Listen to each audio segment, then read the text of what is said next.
Welcome to Finding Holiness, where we delve into timeless Torah wisdom, revealing the sacred in everyday moments. Join us on a journey to elevate your spirituality and discover holiness in every aspect of life. I'm your host, Rabbi David Kadosh, and together, let's embark on a path of spiritual exploration. I hope you enjoy this next episode. The few words we'll say tonight will be Lilu Nishmat Moshe ben Ephraim u'Miriam she'alayla pekidat shevo'o ti nafsho tzerura b'sor ha'chaim. We're beginning the week of parasha Tazria, which deals extensively with the laws of sarat. Sarat is the skin disease that often comes as a result of negative, evil, and prohibited speech. Lashon hara, nivul peh. Much has been said already about the niftar's way of communication, so elaborate, to the point, soft-spoken, ideas that are filled with brilliance, pleasantry, kind and gentle. I want to share with you tonight an interesting thought that I came across that maybe can provide some chizuk for us listening tonight. The Midrash tells us of a rochel. A rochel is a peddler who was wandering the streets and the neighborhoods in the city called Tzipori, which had many, many chachamim. And this peddler was calling out very, very loud, "Who wants life? Who wants life?" And one of the Tanaic greats at the time, Rabbi Yanai, was following this man to observe what this unusual hawker was trying to sell. Who wants life? Maybe some pyramid scheme or something like that. So the crowd gathered, and the Midrash tells us that the peddler revealed his secret.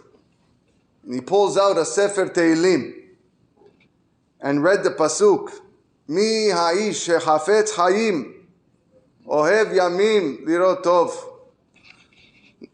Who is a person who desires life? You want to know?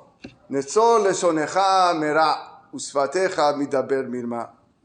If you want life, you guard yourself, you guard your tongue from evil speech. And Rabbi Yanai, after hearing what this peddler had to announce, he declared that although he read this pasuk many, many times, he never realized its importance until this peddler taught it to that group of people. So many chachamim on this midrash are perplexed, and they ask, what impressed Rabbi Yanai so much? All the peddler did was read a pasuk from Tehillim. He opened the Tehillim, read the pasuk. Mi ha'ish shechafetz chayim, letzor leshonecha mera. But maybe we can ask a simpler question before getting to that concluding line. You would think that if the peddler is wandering from town to town, neighborhood to neighborhood, delivering this mini lecture, which was so well rehearsed already by this time, that the peddler would have at least memorized the pasuk from Tehillim. And he would know the line down pat, cold, clear, easy, by heart. So why then does the Midrash specifically mention that the peddler hotzi sefer Tehillim? He opened up the book of Tehillim to read the pasuk.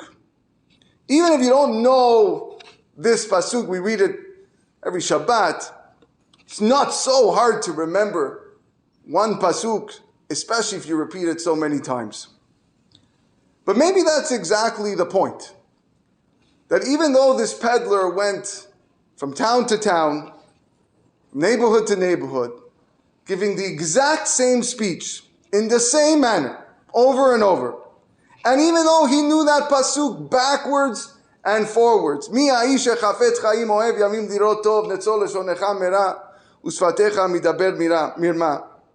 But every time he gave that performance, he pulled out that Sefer Tehillim and he read that pasuk again as if it was the very first time that he was seeing that pasuk.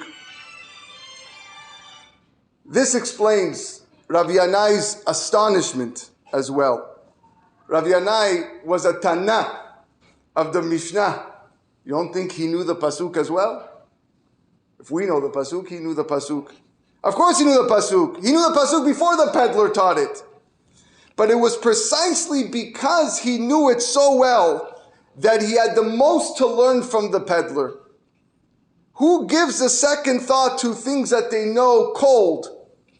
Who sees the words of Hodu, the words of Ashrei Yoshebe Betecha, the words of Amidah as fresh, as inspiring, as meaningful, when they see the same words every single day, multiple times a day, and you know them backwards and forwards?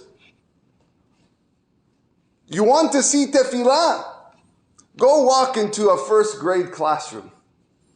Go walk into a second grade classroom when they're learning new tefillah for the first time, and you hear the emotion, you can feel it when you walk into the class.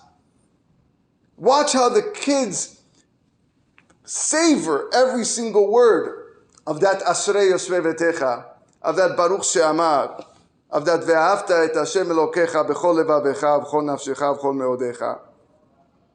Words that we're so used to, we recited in our sleep. You want to know what Rav Yanai saw at that moment?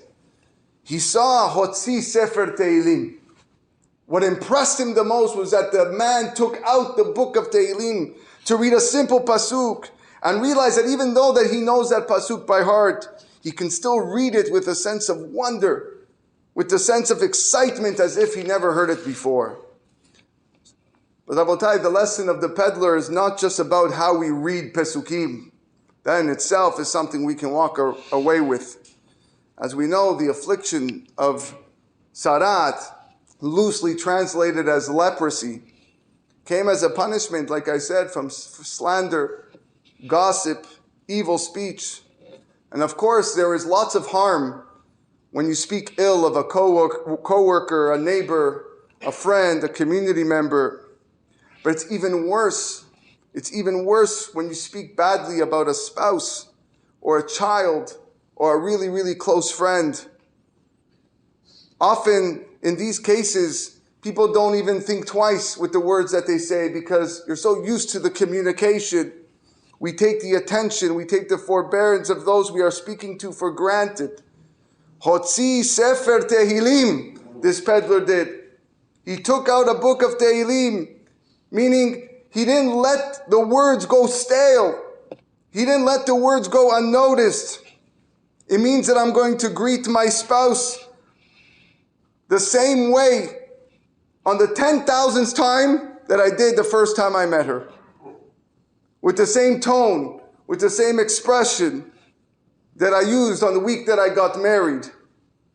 It's a very, very high level to reach. And one which I make no claims being near to achieving myself. But nevertheless, it's something we should work on. At least this week, in the week of Parashat Tazria, and in the merit of the Neshama, Moshe ben Miriam, we can pause a moment to think a little bit about the peddler, about Rabbi Yanai, and try to point ourselves in the right direction. Let's try to focus and work on our speech, the way we talk to our friends, our family members, our spouses, how we communicate, being gentle. And of course, the words of our tefillah, the emotion, the stressing of every single word, the importance of every single word, as if you were a grade 1 student once again. Bezrat Hashem will be zocheh to that. We'll merit lots and lots of beracha and good tidings. Bezrat Hashem. Amen. Ken Yiratzon.